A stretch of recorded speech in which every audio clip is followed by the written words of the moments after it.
Friends, అందరికీ నమస్కారం. Welcome to my channel. Friends, ఈరోజు నేను మీకు ఆలూ చిప్స్ ఎలా తయారు చేసుకోవాలో చూపించబోతున్నాను. బేకరీ స్టైల్లో దొరికేటువంటి ఆలూ చిప్స్ మనం ఇంట్లోనే ఎంతో టేస్టీగా, క్రిస్పీగా చేసుకోవచ్చు. ఇది తయారు చేసుకోవడం కూడా చాలా ఈజీ. సో వీటిని మనం గాలి చొరబడిన డబ్బాలో పెట్టుకుంటే చాలా రోజులు చాలా టేస్టీగా ఉంటాయి. సో చూస్తున్నారు కదా, ఈ ఆలూ చిప్స్ని మనం చాలా తక్కువ టైంలోనే మనం ఇంట్లో చాలా బాగా ప్రిపేర్ చేసుకోవచ్చు. సో ఇవి ఎలా తయారు చేసుకోవాలో చూద్దాం. సో వీటికి ముందుగా మనం శుభ్రం చేసుకున్నటువంటి ఆలు తీసుకొని వీటిపైన ఉన్నటువంటి పొట్టుని మనం పీల్ చేసేసుకోవాలి. సో ఈ విధంగా మొత్తం చెక్కు తీసుకున్న తర్వాత మనం చూడండి, ఆలు చేయడానికి ఈ విధమైనటువంటి దీన్ని యూస్ చేస్తున్నాను నేను. లేదంటే ఇలాంటిది ఉన్నా కూడా మీరు తీసుకోవచ్చు. చూడండి, ఇది చేయడానికి ఈ విధంగా మనం దీని మీద అంటూ ఉన్నట్టయితే కింద మొత్తం మనకి ఆలు పల్చగా చిప్స్ లాగా వచ్చేస్తూ ఉంటుంది. చూసారు కదా, చూడండి అన్నీ ఒకే షేప్లో ఎంతో పల్చగా ఈజీగా వచ్చేస్తాయి. సో ఈ చిప్స్ కట్టర్ని మనం ఫాస్ట్గా ఈ విధంగా కట్ చేసుకున్నట్టయితే ఆలు మొత్తం చాలా పల్చగా వస్తుంది. మనం నిదానంగా కట్ చేసుకుంటే ఆలు మందంగా వస్తుంది కాబట్టి మనకి క్రిస్పీగా రావు. సో ఈ విధంగా అన్నీ కట్ చేసుకున్న తర్వాత వీటిని మనం ఒక 1 అవర్ పాటు వాటర్లో వేసుకొని అలాగే ఉంచుకోవాలి. ఈ విధంగా ఒక 1 అవర్ పాటు వీటిని నానబెట్టడం వల్ల వాటర్లో చాలా క్రిస్పీగా వస్తాయి. సో అందుకని నేను ఒక 1 అవర్ పాటు వీటిని నానబెడుతున్నాను. సో అదేవిధంగా మనం ఇలాంటిది మన ఇంట్లో ఉన్నట్టయితే ఇదే విధంగా లేస్ కూడా మనం తయారు చేసుకోవచ్చు. సో చూడండి, ఈ విధంగా మనం కట్ చేసుకున్నట్టయితే మనం లేస్ కూడా ఇంట్లోనే సేమ్ ఇదే ప్రాసెస్లోనే తయారు చేసుకోవచ్చు. చూసారు కదా, ఈ విధంగా చక్కగా వచ్చేస్తాయి. కాకపోతే మనం ఈ లేస్ చేసుకునేటప్పుడు చాలా నిదానంగా వీటిని ఈ విధంగా చేసుకోవాలి. ఫాస్ట్గా చేసుకోకూడదు. సో ఈ విధంగా కూడా మనం తయారు చేసుకోవచ్చు. ఈ విధంగా నానబెట్టినటువంటి పొటాటో చిప్స్ మొత్తాన్ని మనం ఒక కాటన్ క్లాత్ మీద వేసి దాని మీద ఇంకొక క్లాత్ వేసి వీటిని బాగా మనం ఒకసారి తుడుచుకోవాలి. ఎందుకంటే వీటిని ఒక 1 అవర్ పాటు నానబెట్టాం కాబట్టి వాటిలో ఉండేటువంటి తేమ మొత్తం పోవాలి అంటే ఈ విధంగా తుడిచేసుకోవాలి. సో ఈ విధంగా తుడుచుకున్న తర్వాత వీటిని ఒక 5 నిమిషాల పాటు ఆరబెట్టుకోవాలి. సో చూసారు కదా, కావాలంటే మనం ఇలా కొన్ని తీసుకొని చూసి వాటి మీద తడి ఉన్నప్పుడు ఒకసారి ఈ విధంగా తుడిచేసుకుంటే అన్నీ వెళ్ళిపోతాయి. ఒకే క్లాత్తో మనం ఒకేసారి అనుకున్నా పర్లేదు.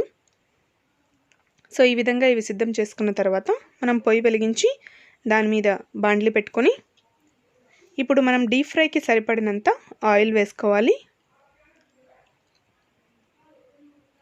సో ఆయిల్ వేడెక్కిన తర్వాత మనం చిప్స్ తయారు చేసుకున్నటువంటి ఈ చిప్స్ని కొద్దిగా వేసుకొని వేయించుకోవాలి. ఫస్ట్ వేసేటప్పుడు మనం ఎక్కువ చిప్స్ని వేసేసుకోకూడదు, కొద్దిగా మాత్రమే ఫ్రై చేసుకోవాలి. ఎందుకంటే ఒకవేళ ఆయిల్ కనుక వేడి ఎక్కువ అయిపోయినట్టయితే ఫస్ట్ వేసేటువంటి చిప్స్ మాడిపోతాయి కాబట్టి కొద్దిగా వేసుకొని మనం ఫస్ట్ టైం మాత్రం తీసేసుకోవాలి. మనం సెకండ్ టైం వేసేటప్పుడు మనం ఎన్ని కావాల్సిన వేసుకోవచ్చు, మన ఆయిల్కి సరిపడినంత. చూడండి, ఇప్పుడు నేను కొద్దిగా ఎక్కువగా వేసి వేయిస్తున్నాను. సో ఈ విధంగా కట్ చేసినటువంటి ఆలు మొత్తాన్ని మనం ఆయిల్లో వేసుకొని వీటిని కలుపుకుంటూ బాగా డీప్ ఫ్రై చేసుకోవాలి. వీటిని సన్నని మంట మీద ఇదే విధంగా కాల్చుకుంటూ ఉన్నట్టయితే కొద్దిసేపటి తర్వాత ఇవి బాగా క్రిస్పీగా తయారైపోతాయి.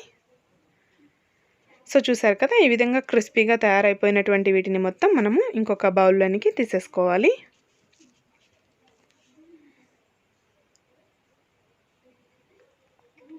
సో ఈ విధంగా మొత్తం అన్నీ తీసేసుకున్న తర్వాత చూడండి, ఈ విధంగా మనకి కావాల్సిన కలర్లో వీటిని మనం వేయించుకోవచ్చు. సో తర్వాత మిగిలిన చిప్స్ అన్నింటినీ కూడా సేమ్ ప్రాసెస్లో అన్ని ఆయిల్లోకి వేసుకొని వీటిని కూడా మనం డీప్ ఫ్రై చేసుకోవాలి. సో ఈ విధంగా నిదానంగా డీప్ ఫ్రై చేస్తూ ఉన్నట్టయితే బాగా క్రిస్పీగా వస్తాయి. చూస్తున్నారు కదా వీడియోలో, ఈ విధంగా క్రిస్పీగా వచ్చిన తర్వాత వీటన్నింటినీ ఇంకొక బౌల్లోనికి తీసేసుకోవాలి. సో ఈ విధంగా మనం డీప్ ఫ్రై చేసుకున్నటువంటి చిప్స్ అన్నీ ఒక బౌల్లోనికి వేసుకున్న తర్వాత దీనిలోనికి మనం రుచికి సరిపడినంత కారంను వేసుకోవాలి.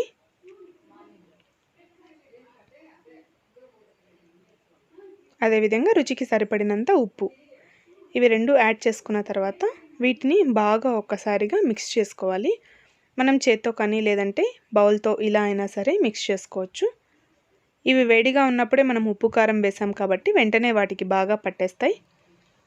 సో చూడండి, ఈ విధంగా చేత్తో అయినా సరే మనం వీటిని బాగా కలుపుకుంటూ ఉన్నట్టయితే చిప్స్ మొత్తం బాగా తయారైపోతాయి.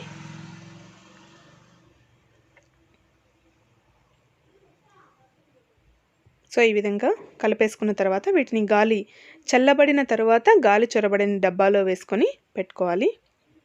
సో ఇదే విధంగా లేస్ మనం కట్ చేసుకొని కూడా వేసుకోవచ్చు. చూసారు కదా, ఈ లేస్ కూడా సేమ్ ప్రాసెస్ లాగా చేసుకోవచ్చు. వీటిని డీప్ ఫ్రై చేసుకొని ఉప్పు కారం వేసుకుంటే లేస్ కూడా తయారైపోతుంది.